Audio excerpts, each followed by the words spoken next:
गंगाखेड येथे वोट लूट का जवाब दो आणि लोकतंत्र का हिसाब दो या घोषणांनी परिसर दणाणून गेला होता। भारतीय कम्युनिस्ट पक्षाच्या नेतृत्वाखाली डॉक्टर बाबासाहेब आंबेडकर यांच्या पुतळ्याजवळ पारदर्शक व निष्पक्ष निवडणूक प्रक्रियेच्या मागणीसाठी आज धरणे आंदोलन करण्यात आले। या आंदोलनात काँग्रेससह अनेक समविचारी पक्ष व संघटनांनी सहभाग घेतला होता।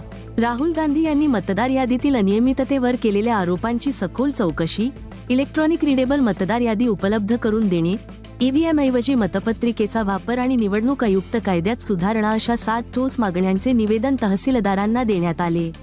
आंदोलनात ओंकार पवार, सुरेश इखे, नितीन सावंत, प्रसाद गोरे, अमोल जाधव, चंद्रशेखर साळवे, वाहज खान, रोहिदास लांडगे, मोतीराम चौरे, सतीश शिंदे, विकास रोडे, भैयासाहेब गायकवाड, आनंद कांबळे, सुभाष शिंदे, अजर शेख, अमानुल्ला खान काका, सिद्धोधन भालेराव, प्राध्यापक शिवाजी घोबाळे, वामन ढोबळे, वैजनाथ देव कते, बळीराम रायबोळे, रामेश्वर कुर्रे पाटील यासह अनेक कार्यकर्ते समविचारी संघटनेचे प्रतिनिधी उपस्थित होते।